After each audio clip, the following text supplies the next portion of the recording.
Look at this city. Really look at it. It's a living, breathing organism. Every light in those skyscrapers represents a person, a story, a job, a family. But when we zoom out, those individual stories merge into something much bigger: data. Today, we aren't just looking at cities. We are looking at the science of us. Welcome to our deep dive into demography. Over the next hour, we're going to unpack the hidden numbers that determine why some nations rise, why others shrink, and how the movement of people is reshaping the very map of our planet. Let's begin. So, what exactly is demography? It's more than just counting heads. It is the statistical study of human populations. We are examining the size, the structure, and the distribution patterns of people across the entire globe. Why does this matter? Well, imagine trying to build a school without knowing how many children will be born in 5 years, or building a hospital without knowing how many elderly people will need care. Demography is the crystal ball that helps governments plan infrastructure, healthcare systems, and educational facilities for both our current needs and our future survival. When we look at a map, we see two distinct concepts: distribution and density. Distribution answers the question, where? It shows us where people are living across Earth's surface, revealing our settlement patterns and the Ecumene, the inhabited land. Density, on the other hand, answers how many. It measures the number of people occupying a specific area. It tells us if a place is crowded or sparse. Looking at the data, notice how uneven this is. Asia holds a staggering 58% of the world's population, while Oceania holds less than 1%. We are not spread out evenly, we are clustered. Why do we cluster where we do? The first filter is physical. Humans are biological creatures, and the environment dictates our survival. We gravitate toward temperate climates, places that are not too hot and not too cold. Conversely, extreme environments like the frozen polar regions or scorching deserts naturally repel human habitation. We also love flat land. Low-lying terrain, proximity to fresh water, and access to the coast are the Goldilocks zones for human life. These physical factors are the foundational reasons why our maps look the way they do. But geography isn't the only driver. Once the land allows us to survive, human factors decide where we thrive. First, there's the economy. Industrial centers and economic hubs act like magnets, drawing millions of people seeking employment and prosperity. Second is politics. We seek stability. Favorable policies and safety create the conditions necessary for long-term settlement. And finally, culture plays a massive role. Places of historical importance, religious centers, and cultural significance anchor populations to specific regions, often for thousands of years. Let's get technical for a moment. Not all density is created equal. Demographers use 3 specific metrics. First, arithmetic density. This is the simple math: total population divided by total land area. It gives us a general idea, but it can be misleading. That's why we have physiological density. This divides the total population by the arable land, the land we can actually farm. This tells us about the pressure on our food systems. Finally, there is agricultural density, the number of farmers divided by arable land. This reveals how developed a nation is. Fewer farmers usually means more technology and mechanization. How do we get all this data? The census. This is a massive administrative undertaking, a complete enumeration of a population. It's not just about curiosity. This count determines political representation and how funding is allocated across different regions. But it is flawed. It's incredibly expensive and faces significant challenges, such as non-participation and the difficulty of reaching marginalized or homeless communities.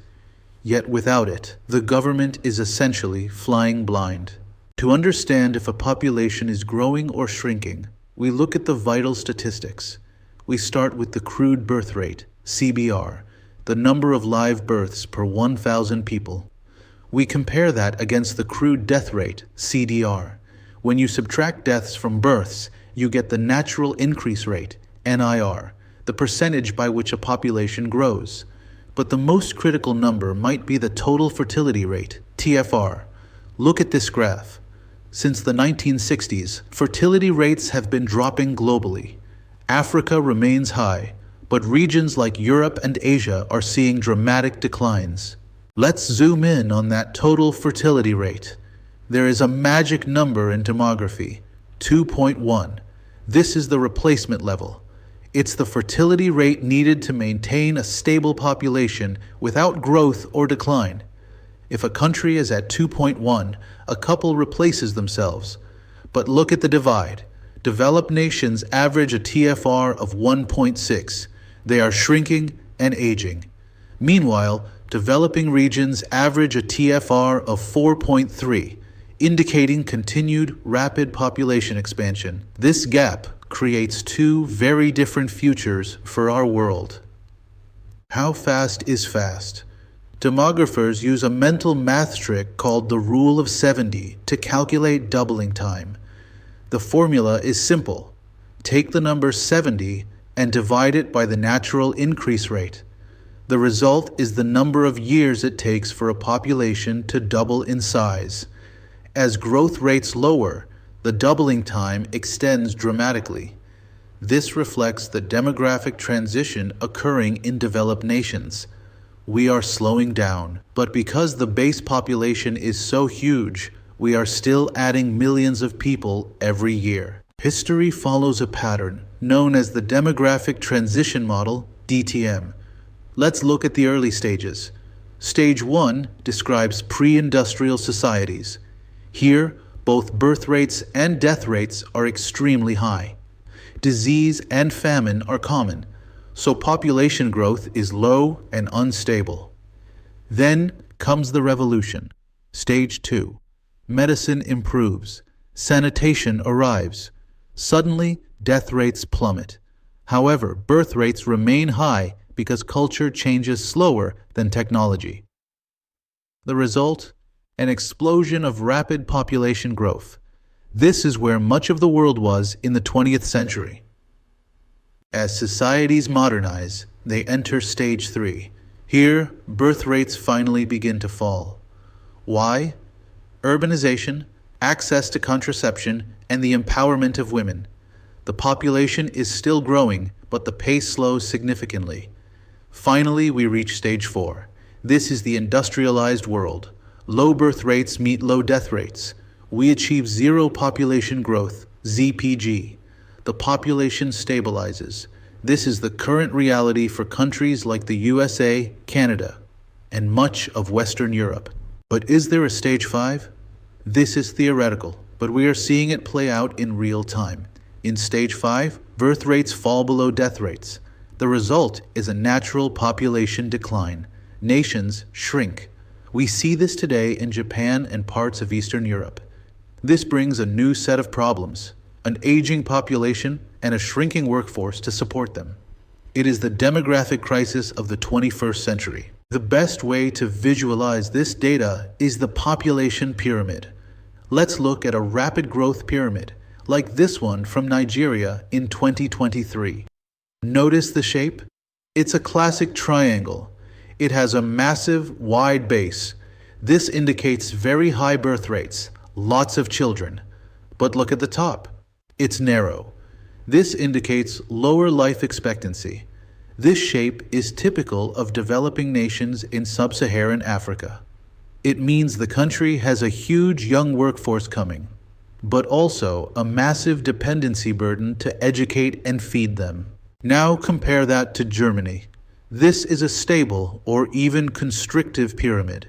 See how it looks like a rectangle or a column? This indicates a balanced age structure. But look closer at the bottom. It's actually narrower than the middle. This is the beehive shape. It signals that fewer children are being born than the generation before them. This predicts a shrinking workforce and a future where the elderly outnumber the youth. This is the visual representation of Stage 5. With all this growth, a scary question arises. Will we run out of resources? In 1798, Thomas Malthus predicted doom. He argued that population grows exponentially, while food only grows arithmetically. He predicted inevitable famine.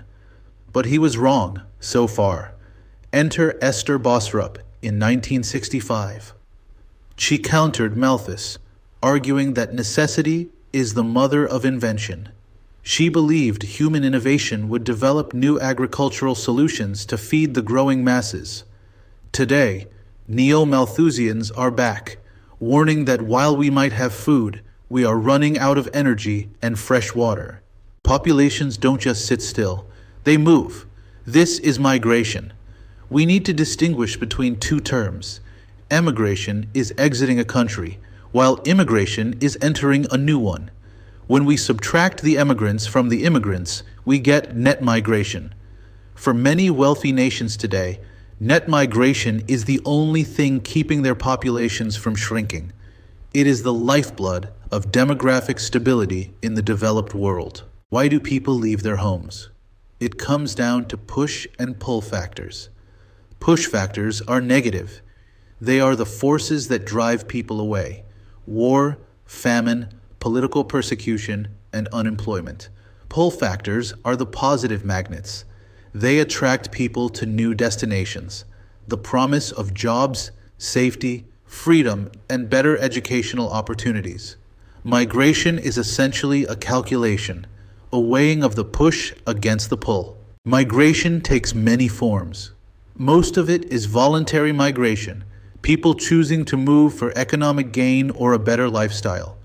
But tragically, we see rising forced migration, where conflict or disaster compels people to flee as refugees or internally displaced persons, IDPs. We also distinguish by distance. Transnational migration crosses borders, while internal migration happens within a country, usually people moving from the countryside to the city. Finally, governments don't just watch these trends. They try to control them through population policies. Countries facing decline use pro-natalist policies. They offer tax breaks, free childcare, and incentives to encourage families to have more children. We see this in France and Russia. On the flip side, countries fearing overpopulation use anti-natalist policies. The most famous example was China's former one-child policy, which discouraged births to manage growth. Whether trying to hit the gas or the brakes, demography is the steering wheel governments use to navigate the future. Thanks for watching.